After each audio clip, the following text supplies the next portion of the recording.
Hey dear students, welcome back to our channel. बच्चों, आज का हमारा लास्ट टॉपिक है जो हम कंप्लीट कर लेने वाले हैं, जिसके बाद हमारा चैप्टर 1 जो है वो कंप्लीट हो जाएगा फाउंडेशन कोर्स का। तो लास्ट जो टॉपिक है हमारा वो है हमारा आईटी और कम्युनिकेशन सेक्टर से रिलेटेड। तो आओ हम बिना वक्त ज़ाया किए अपने लेक्चर को स्टार्ट करें। इन्फॉर्मेशन टेक्नोलॉजी जो कि इंडियन इंडस्ट्री को बिलोंग करता है, accounts for 7.4% of the countries GDP, यानी कि इंडिया के जीडीपी में इसका जो कॉन्ट्रीब्यूशन है हमारे आईटी सेक्टर का वो कितना है, 7.4% एज ऑफ 21-22। ये बात चल रही है कौन से साल की, फाइनेंशियल ईयर 21-22 की। It provides employment to 5 million people, यानी कि 5 मिलियन लोगों को इसने क्या दिया है, एम्प्लॉयमेंट दिया है। डायरेक्टली बात करें या इनडायरेक्टली बात करें, दोनों ही सूरतों में 5 मिलियन लोगों को क्या दिया है, इसने एम्प्लॉयमेंट दिया है, जॉब अपॉर्चुनिटीज दी है।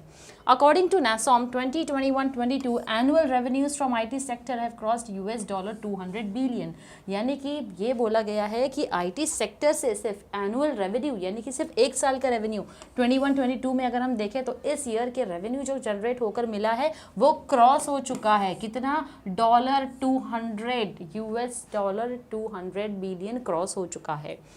India's outsourcing industry is expected to increase, यानी कि इंडिया की आउटसोर्सिंग इंडस्ट्री। बच्चों, आउटसोर्सिंग का मतलब क्या होता है, कुछ कंपनीज होती है जो सॉफ्टवेयर खुद बनाती है, वेबसाइट खुद बनाती है, कुछ कंपनी होती है जो किसी और को, थर्ड पार्टी को दे देती है ये काम। तो वो जो थर्ड पार्टी होती है वो आउटसोर्सिंग होता है। तो यहाँ पर इंडिया की आउटसोर्सिंग इंडस्ट्री जो है वो एक्सपेक्टेड है कि कितना ज़्यादा क्रॉस कर लेगी, 2025 तक $225 बिलियन जो है वो क्रॉस कर लेगी।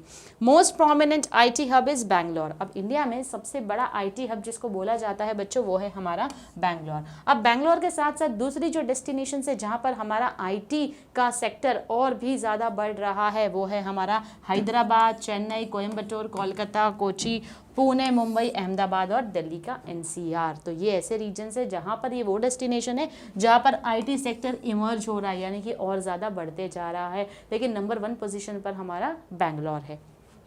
India is now one of the biggest IT capital in the model world. तो यानी कि मॉडर्न वर्ल्ड में क्या बोला जा रहा है, इंडिया को IT कैपिटल बोला जा रहा है, सबसे बड़ा IT कैपिटल है। बच्चों, ये हमारी कंट्री के लिए बहुत ही बड़ी अचीवमेंट की बात है जब इंडिया ने इतनी अच्छी पोजीशन अपनी ले ली है IT सेक्टर में। इंडिया जो है सेकेंड नंबर पर आता है in the world as far as software exports are concern. अगर हम सॉफ्टवेयर एक्सपोर्ट की बात करें तो इंडिया सेकेंड नंबर पर आता है। 2021-22 में टोटल सॉफ्टवेयर एक्सपोर्ट्स जो है हमारे कितने हुए थे, $171.9 बिलियन, $171.9 बिलियन US। ये हमारा सॉफ्टवेयर सर्विसेज है जो कि हमारे एक्सपोर्ट हुए थे इंडिया से बाहर। कौन से ईयर में, 2021-22 का डेटा चल रहा है। Today Bangalore is known as the Silicon Valley of India. Bangalore को सिलिकॉन वैली बोला जाता है। क्यों बोला जाता है, क्योंकि वो नंबर 1 पोजीशन पर है, किसमें, IT में। IT का सबसे ज़्यादा प्रोमिनेंट पोजीशन पर हमारा बैंगलोर है। और कितना कंट्रीब्यूशन देता है इंडिया के एक्सपोर्ट में, 33% कंट्रीब्यूट करता है इंडियन के IT एक्सपोर्ट्स में। इंडिया जो है सेकेंड और थर्ड लार्जेस्ट आता है किसमें, सॉफ्टवेयर कंपनीज में। ये किसके वजह से पॉसिबल है, इन्फोसिस और विप्रो की वजह से पॉसिबल है कि हमको second and third largest position मिली है। आर हेडक्वार्टर्ड इन बैंगलोर, यानी कि इन्फोसिस और विप्रो जो है इनका हेडक्वार्टर कहाँ पर है, बैंगलोर में है। मुंबई 2 और उसके साथ साथ मुंबई में है, उसके साथ साथ Mumbai 2 has its share of IT companies. और मुंबई में भी क्या है, IT कंपनीज के बहुत ज़्यादा कंट्रीब्यूशन रहे हैं। India's first largest IT company, यानी सबसे बड़ी कंपनी, सबसे पहली कंपनी जो IT की है वो है TCS की, जिसका हेडक्वार्टर हमारे मुंबई में है, तो बच्चों, ये सारी डिटेल्स आपको याद रखना ज़रूरी है जब भी आप ग्रोथ की बात करते हो IT और कम्युनिकेशन की। अब बात करेंगे हम हमारे कम्युनिकेशन सेक्टर की। कम्युनिकेशन जो है सबसे ज़्यादा फास्टेस्ट ग्रोइंग है हमारी कंट्री में। It has a diversified communication system. India में डाइवर्सिफाइड यानी कि बहुत ही वेरियस टाइप्स ऑफ वेराइटीज़ है हमारे कम्युनिकेशन सिस्टम की, जहाँ पर इंटरनेट भी अवेलेबल है, टेलीफोन भी अवेलेबल है, टेलीग्राफ भी है, रेडियो भी है और टेलीविज़न भी है। तो ये सारे हमारे डिफरेंट चैनल्स हैं जिसके थ्रू हम कम्युनिकेशन करते हैं, यानी लोगों तक बातें जो है वो पहुँचाते हैं। Indian telecommunication industry is the world's second largest in terms of number of subscribers, यानी कि अगर हम नंबर ऑफ सब्सक्राइबर्स की बात करें बच्चों तो इंडिया का जो है वो सेकेंड लार्जेस्ट पोजीशन पर आता है पूरी दुनिया में टेलीकम्युनिकेशन में। और world's fastest growing market in terms of new subscriber, और न्यू सब्सक्राइबर के मामले में अगर हम बात करें तो सबसे ज़्यादा फास्टेस्ट ग्रोइंग मार्केट हमारे इंडियन मार्केट है। India had a billion active mobile connections in December 2021, और इंडिया में जो मोबाइल कनेक्शंस एक्टिव है वो कितने हैं, मोबाइल कनेक्शंस एक्टिव है जो कि बिलियंस में है दिसंबर 2021 के हिसाब से, जो कि ऑब्जर्व किया गया है। और इंटरनेट यूजर्स जो है हमारी कंट्री में वो सबसे ज़्यादा है, कितने हैं, 829 मिलियन है, जो कि दिसंबर 2021 के हिसाब से ये डेटा हमको मिला है। इंटरनेट यूजर्स इतने ज़्यादा है तभी तो आज आप यूट्यूब एक्सेस करके इस वीडियो को देख पा रहे हो। और ये है हमारा कम्युनिकेशन सिस्टम। अब हम बात करेंगे इसके इम्पैक्ट की। जैसे हर सिक्के के दो पहलू होते हैं, एक पॉजिटिव एक नेगेटिव, तो हम सबसे पहले पॉजिटिव हिस्से से शुरुआत करेंगे। इंडिया के आईटी एंड कम्युनिकेशन का क्या इम्पैक्ट रहा है हमारी कंट्री पे। सबसे पहला है हमारा ग्लोबलाइजेशन। आईटी की वजह से ना कि सिर्फ दुनिया हम एक साथ जोड़ पाए हैं, ग्लोबलाइजेशन की वजह से ना कि सिर्फ दुनिया करीब आ गई है, जोड़ पाए है, इसी के साथ साथ हमने वर्ल्ड की सबसे बड़ी इकोनॉमी को क्या किया है, सिंगल इंटरडिपेंडेंट सिस्टम दे रखा है, यानी कि आपस में सारी क्या है, इंटरडिपेंडेंट है, एक दूसरे के ऊपर डिपेंडेंट है। This means that we can not only share information quickly and efficiently, but we can also bring down barriers of linguistic and geographic boundaries. ना कि सिर्फ हम इससे इन्फॉर्मेशन शेयर कर सकते हैं बच्चों एक कंट्री से दूसरी कंट्री में, फास्ट और क्विक तो है ये सर्विसेज, तो शेयर करने के अलावा और हम क्या कर सकते हैं, जितने भी बैरियर्स है, जितने भी ऑब्स्टेकल्स है, जितनी भी रुकावटें हैं लिंग्विस्टिक बैरियर्स और ज्योग्राफिक बाउंड्रीज के बीच में, वो हम क्या कर सकते हैं, सॉल्व कर सकते हैं। लिंग्विस्टिक बैरियर्स अगर आपको सॉल्व करना है, जैसे कि फॉर एग्जांपल अगर आप चाहते हैं कि आप गूगल को, फॉर सिंपल एग्जांपल अगर हम ले लें, अगर हमको कुछ भी बोलना है तो ज़रूरी नहीं आजकल आप हर चीज़ गूगल के ऊपर टाइप करो, आप एक वॉइस मैसेज के थ्रू भी अगर गूगल से कोई क्वेश्चन कर लो तो आपको उसका आंसर जो है वो मिल जाता है। अगर आपको फ्रेंच सीखनी है, स्पेनिश सीखनी है, जर्मनी सीखनी है, तो ये भी आईटी के थ्रू क्या है बच्चों, पॉसिबल है। सिंपल सा अगर कोई वर्ड यहाँ पर दिया है लेकिन आप इंग्लिश मीडियम से नहीं पढ़े हो, आपको अपनी मदर टंग में कन्वर्ट करना है, वो भी आप गूगल को बोल दो तो गूगल आपको कन्वर्ट करके आपकी लैंग्वेज पे, मदर टंग में दे देगा। तो ये सिंपल सा एग्जांपल है हमारा समझने के लिए कि किस तरीके से आईटी इंडस्ट्री ने लिंग्विस्टिक बैरियर्स को क्या किया है, खत्म किया है।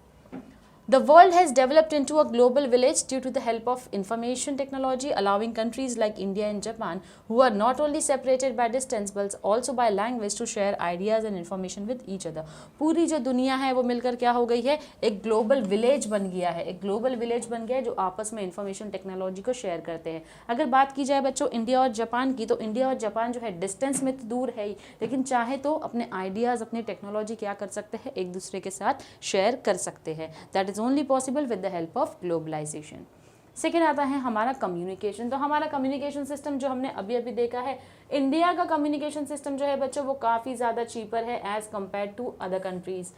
कम्युनिकेशन बहुत ज़्यादा चीपर भी है, क्विकर भी है और एफिशिएंट भी है।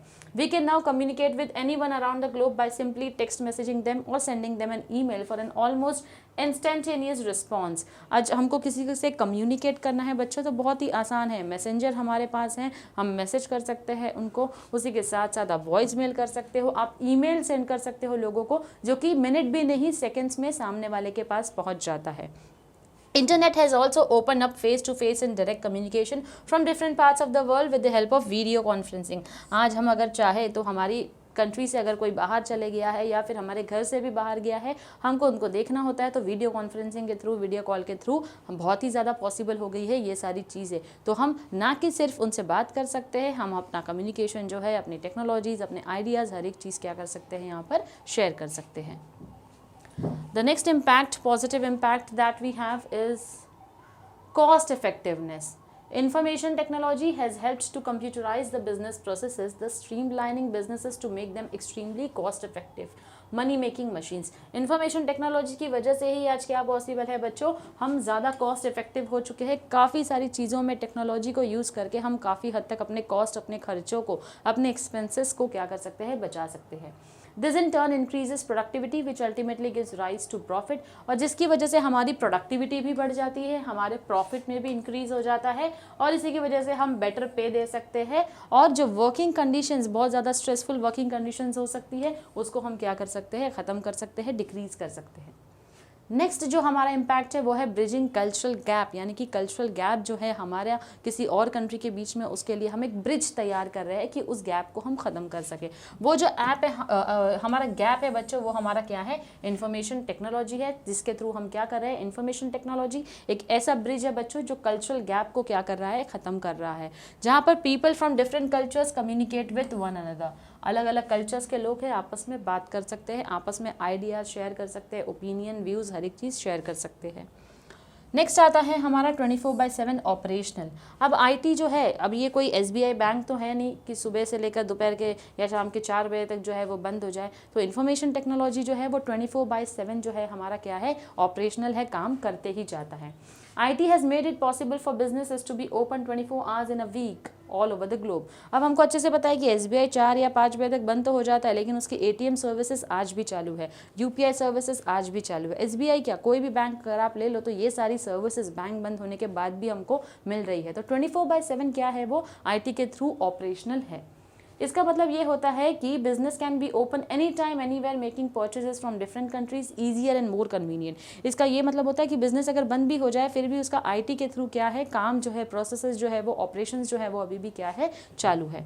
It also means that you can have your goods delivered right to your door step without much effort.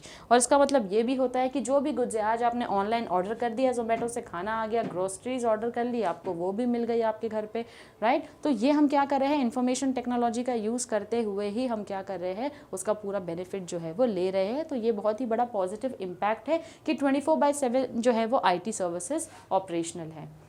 Last हमारा इम्पैक्ट जो है पॉजिटिव, वो है employment. Probably the best advantage of IT is the creation of new and interesting job. और इसी के साथ साथ काफ़ी ज़्यादा नए और इंटरेस्टिंग जॉब्स जो है वो आते जा रहे हैं, जैसे कि कंप्यूटर प्रोग्रामर्स आ गए, सिस्टम एनालाइजर्स आ गए, हार्डवेयर एंड सॉफ्टवेयर डेवलपर्स आ गए, वेब डिज़ाइनर्स आ गए। तो ये सारे कुछ ऐसे जॉब है जो पास्ट में जब तक आईटी नहीं था तो एग्जिस्ट नहीं करते थे, लेकिन जब आईटी आया, कम्युनिकेशन आया बच्चों, तो एम्प्लॉयमेंट अपॉर्चुनिटीज़ ऐसे क्रिएटिव जॉब्स में और ज़्यादा क्या हो गई, इंक्रीज़ हो गई, और उनको बहुत ज़्यादा, यानी कुछ हद तक हम अनएम्प्लॉयमेंट जो है वो क्या कर सकते हैं, कम कर सकते हैं। तो ये कुछ हमारे सिक्के का एक पहलू था जो कि पॉजिटिव था। अब हम देखेंगे कुछ उसके डिसएडवांटेजेस। सबसे पहला है अनएम्प्लॉयमेंट। अभी आप बोलोगे कि मैम आपने तो बोला इसकी वजह से एम्प्लॉयमेंट ज़्यादा बढ़ गया है, तो अब अनएम्प्लॉयमेंट कैसे एक डिसएडवांटेज हो गया। तो वर्ल्ड वाइड हमारा पॉपुलेशन भी तो उतना ज़्यादा बढ़ रहा है बच्चों। तो जब पॉपुलेशन बढ़ रहा है तो लोग तो हमारे पास जो है वो ज़्यादा लोग हैं, लेकिन जॉब अपॉर्चुनिटीज़ कम है, तो वो एक बहुत बड़ा डिसएडवांटेज हो जाता है। Okay, information technology may have streamlined the business process as it has also created job redundancies, downsizing and outsourcing. This means that a lot of lower and middle level jobs have been done away with, causing more people to become unemployed. अब क्योंकि technology आ गई है, machine आ गई है, तो लोगों की ज़रूरत नहीं है। तो जहाँ पर लोगों की ज़रूरत नहीं है तो अपने आप वहाँ पर क्या होगा, अनएम्प्लॉयमेंट रेशियो जो है वो बढ़ जाएगा, क्योंकि हमने मशीन्स का यूज़ कर लिया है। तो मिडल लेवल, लोअर लेवल पर अब हमको वहाँ पर लोगों की ज़रूरत है नहीं, सिर्फ टॉप लेवल पर ज़रूरत है। तो इम्प्रूवमेंट्स आ गया है टेक्नोलॉजी के अंदर, इसीलिए हमने लोगों को बाहर कर दिया, तो अनएम्प्लॉयमेंट रेट जो है वो बढ़ जाता है। नेक्स्ट आता है हमारा प्राइवेसी।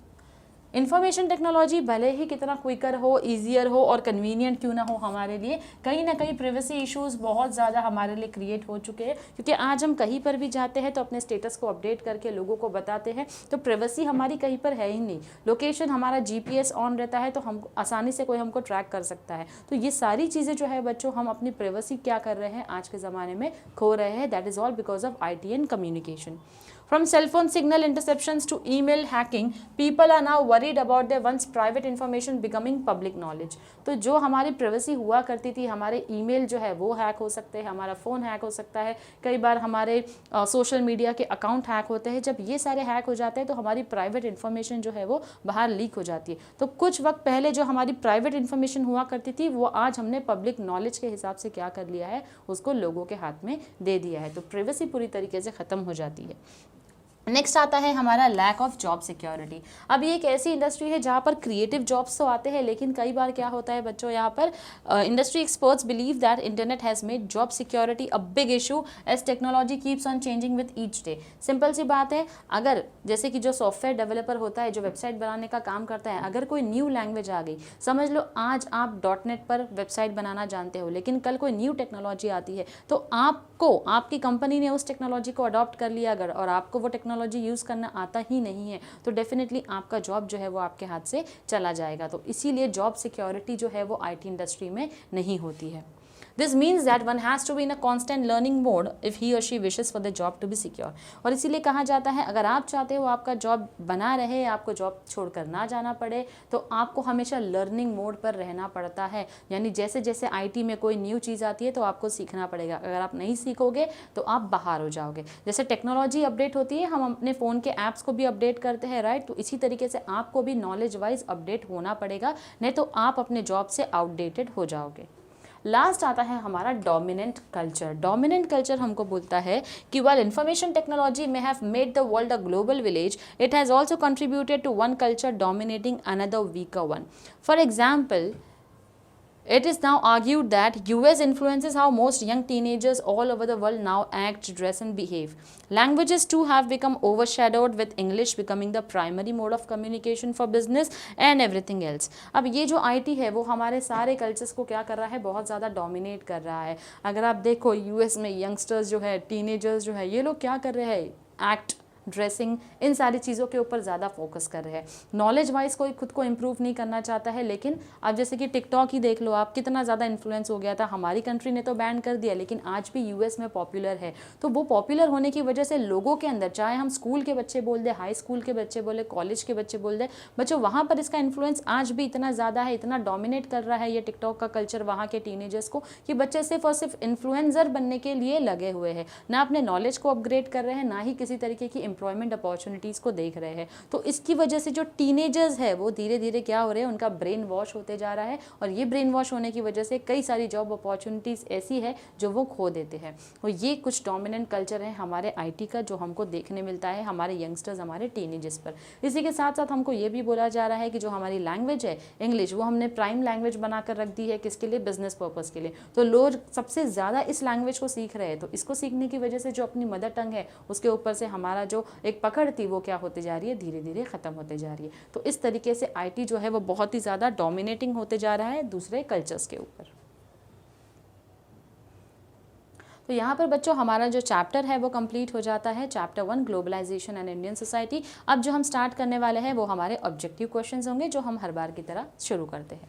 ओके, तो सबसे पहला क्वेश्चन है, the term dash refers to freedom to business enterprises from excessive business control. यानी कि सबसे पहला जो हमने पढ़ा था न्यू इकोनॉमिक पॉलिसी के तहत आया था LPG कॉन्सेप्ट, लिबरलाइजेशन, प्राइवेटाइजेशन और ग्लोबलाइजेशन।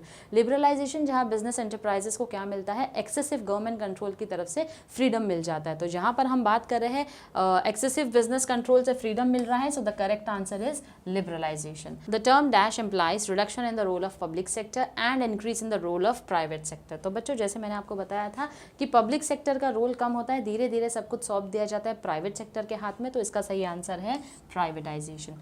लास्ट जो है वो हमको बोलता है integrating the national economy with the world economy. यानी अपने नेशन के इकोनॉमी जो है हमारी, उसको क्या करना, पूरी ही दुनिया की इकोनॉमी के साथ में मिला देना। तो ये तो सिंपल सा है हमारा globalisation. Dash is a process of selling government equity in PSUs to private parties. तो जब गवर्नमेंट अपनी इक्विटी सेल कर देती है प्राइवेट पार्टीज को, वो होता है हमारा डिसइन्वेस्टमेंट, वो होता है हमारा disinvestment. Dash refers to coerced movement of people. जहाँ पर हमने कोअर्स्ड वर्ड देख लिया, समझ लो बच्चों इसका मतलब होता है फोर्सफुली। तो अगर हम समझ रहे हैं फोर्सफुली, तो फोर्सफुली का सीधा सीधा आंसर है फोर्स्ड माइग्रेशन होता है। Dash is working with farmers bye corporate firms and sharing the rewards. यानी कि फार्मर्स के साथ मिलकर काम करो, आपस में रिवॉर्ड्स जो है उसको शेयर करो, जो प्रॉफिट आएगा आप उसको शेयर कर लो, कुछ हिस्सा आप फार्मर्स को दे दो, कुछ हिस्सा अपने पास रख लो। तो ये सिंपल सा है हमारा कॉन्ट्रैक्ट फार्मिंग। कॉर्पोरेट फार्मिंग क्यों नहीं होगा बच्चों, क्योंकि कॉर्पोरेट फार्मिंग हमने अपने प्रीवियस लेक्चर्स में देखा था। कॉर्पोरेट फार्मिंग जहाँ पर या तो आप फार्मर्स से लैंड खरीद सकते हो, या तो उसको लीज पर ले सकते हो और वहाँ पर फार्मिंग कर सकते हो। तो यहाँ पर आपको बोला जा रहा है क्या करने के लिए, फार्मर्स के साथ मिलकर काम करने के लिए। तो डेफिनेटली वो हमारा कॉन्ट्रैक्ट फार्मिंग होगा, कॉर्पोरेट फार्मिंग नहीं होगा। Dash is undertaken by large corporate firms either by buying the land or taking the land on lease basis। जो मैंने अभी अभी आपको बोला उसका करेक्ट आंसर है कॉर्पोरेट फार्मिंग। नेक्स्ट क्वेश्चन है, न्यू इंडस्ट्रियल पॉलिसी 1991 के हिसाब से, अगर लिबरलाइजेशन आपको याद होगा तो 6 ऐसी इंडस्ट्रीज है जिसको लाइसेंस लेने की ज़रूरत है। तो करेक्ट आंसर इज 6। कौन सी इंडस्ट्रीज है वो हमने अपने फर्स्ट लेक्चर में देखा है। Okay Next we have is the government of India has given autonomy to the board of director of PSUs in dash.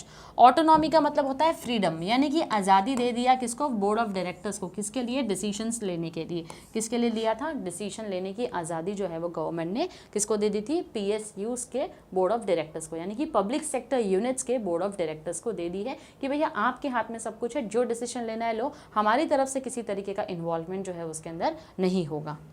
अब न्यू इंडस्ट्रियल पॉलिसी जो है, there are only dash industries reserve, हमने last time ही देखा था 3 industries जो है बच्चों आज भी गवर्नमेंट के अंडर है। Correct answer is 3। तो एक तो हमारा रेलवेज है, एक हमारा एटॉमिक एनर्जी है, तीसरा हमारा स्पेसिफाइड मिनरल्स है।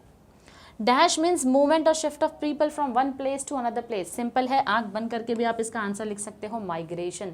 माइग्रेशन यानी कि लोग एक जगह से दूसरी जगह पर शिफ्ट होते हैं। इसके 6 से 7 टाइप्स है बच्चों, जो हमने ऑलरेडी हमारे प्रीवियस लेक्चर में पढ़े हैं। In the state of dash the number of farmers suicide is highest. कौन से स्टेट में सबसे ज़्यादा है, महाराष्ट्र ऐसा स्टेट है जहाँ पर आज भी सबसे ज़्यादा फार्मर्स सुसाइड करते हैं। लास्ट हमारा क्वेश्चन है हमारे ऑब्जेक्टिव्स का, जो हमको पूछता है इकोनॉमिक लिबरलाइजेशन एक बहुत ही बोल्ड डिसीजन है जो हमारे फॉर्मर प्राइम मिनिस्टर ने लिया था। तो कौन है वो फॉर्मर प्राइम मिनिस्टर, हमारे नरसिम्हा राव जी हैं, जिन्होंने ये इकोनॉमिक रिफॉर्म का, इकोनॉमिक लिबरलाइजेशन का एक डिसीजन जो है वो लिया था। मैंने आपको फर्स्ट लेक्चर में ही समझाया था बच्चों, ऐसे सारे नामों को याद रखा करो, आपको ऑब्जेक्टिव्स में पूछे जाते हैं। नेक्स्ट आता है हमारा state whether the following statements are true और फॉल्स।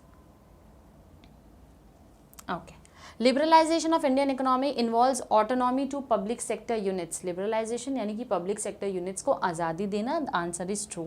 सेकेंड क्वेश्चन हमको बोलता है फोर्स्ड माइग्रेशन का मतलब फोर्स्ड डिस्प्लेसमेंट भी होता है, ज़बरदस्ती उनको यहाँ से भेजा गया है, तो yes that is true. Rural to urban migration is more common in developed countries. तो रूरल से लेके अर्बन की तरफ जाते हैं डेवलप कंट्री में, नहीं, ये जाते हैं डेवलपिंग कंट्री की तरफ, तो answer is false. Globalization has resulted in heavy competition to small scale units and it has resulted in its close down. Globalization का मतलब होता है यहाँ पर बहुत ज़्यादा competition हो रहा है, जिसकी वजह से small scale units को क्या करना पड़ रहा है, small scale industries को बंद होना पड़ रहा है। So the answer is true. De-reservation of public sector has resulted in inefficiency of firms, which is false. De-reservation of public sector यानी कि private sector के हाथ में दे दिया, जिसकी वजह से firms inefficient हो गया, तो नहीं, firms और ज़्यादा efficient हो गए काम करने में। Crop failure may force farmers to commit suicide. One of the reasons why farmers commit suicide. So the answer is yes. Due to IT and communication, the business is restricted with respect to time and place. तो IT और communication की वजह से हमको बोल रहा है कि business जो है वो ज़्यादा restrict हो गया time और place से related, which is wrong. IT के अगर हम positive impact को देखें, याद करें बच्चों, तो 24/7 IT services क्या है, operational है। The next question says IT has made communication complex and expensive. False. IT ने तो communication को बहुत ज़्यादा आसान बना दिया, तो इसका आंसर तो true हो ही नहीं सकता, that is false. Share of employment in the agriculture sector has increased over the years. यानी कि employment जो है वो किसमें, agriculture sector में over the years बढ़ गया है, so the answer is false. Corporate farming is one of the agricultural reforms after the introduction of NAP 2000. Yes, National Agricultural Policy 2000 आई, जिसकी वजह से काफ़ी सारे चेंजेस हमारे कॉर्पोरेट फार्मिंग में आए हैं, तो answer is true. De-reservation of public sector is a part of liberalization policy of the government. यानी कि liberalization policy है, तो ये आंसर आएगा इसका false. Disinvestment of public sector helps to improve the efficiency of the PSUs. The answer is true. Disinvestment यानी कि government को इक्विटीज जो है वो क्या करना, प्राइवेट सेक्टर्स को सेल कर देना। Liberalisation of implies free, liberalisation का मतलब होता है free flow of goods and services, capital, technology, wrong. इसका सही आंसर है बच्चों ग्लोबलाइजेशन। ग्लोबलाइजेशन का मतलब होता है फ्री फ्लो है किसका, गुड्स का, सर्विसेज का, लेबर का, कैपिटल का, टेक्नोलॉजी का। Next it says that due to globalization there is a possibility of over dependence of foreign technology rather than developing indigenous technology. तो इसका मतलब है हम दूसरी कंट्री के ऊपर क्या होंगे, ज़्यादा डिपेंडेंट हो जाएंगे, चांसेस है, answer is true. The increasing trend of contractual and casual workers, the grip of trade unions over the management of the firms. So the answer is false. Mass migration refers to movement of a large group of people. यानी कि migration एक जगह से दूसरी जगह पर जा रहे हैं, correct answer is true. Political fear में motivate a person to migrate. Political fear की वजह से भी लोग क्या होते हैं, माइग्रेट हो सकते हैं, सो the correct answer is true. Brain drain is a phenomenon that deprives a country from the skills and services which can be used for the growth and development of our own country. Answer is true. Brain drain का मतलब क्या होता है बच्चों, हमने पहले भी देखा है, ग्लोबलाइजेशन की वजह से ब्रेन ड्रेन क्या हो गया है, ये यानी कि हम अपनी ही कंट्री के डेवलपमेंट के लिए काम नहीं करते हैं, अपने स्किल्स और टैलेंट का यूज़ ना करते हुए हम दूसरे की कंट्री के उद्धार के लिए, डेवलपमेंट के लिए लगे हुए हैं. Market liberalization and globalization does not have any effect on agrarian sector. Answer is false. Market liberalisation और ग्लोबलाइजेशन का कोई इफेक्ट नहीं है एग्रेरियन सेक्टर पे, तो फॉल्स है, क्योंकि ग्लोबलाइजेशन एंड एग्रेरियन सेक्टर हमने उसके इम्पैक्ट भी देखे हैं.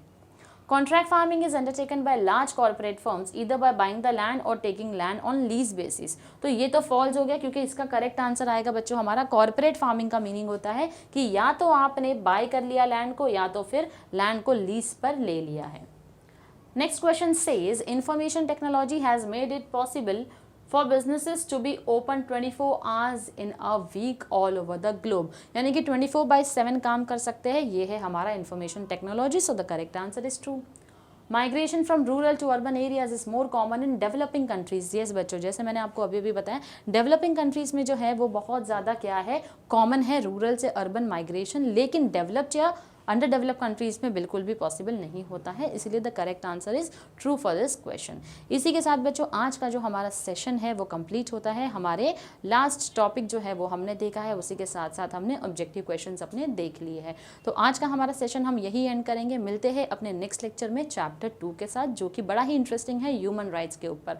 Till then stay tune to our channel, और लेक्चर पसंद आए तो लाइक शेयर और कमेंट जरूर करना. Thank you very much.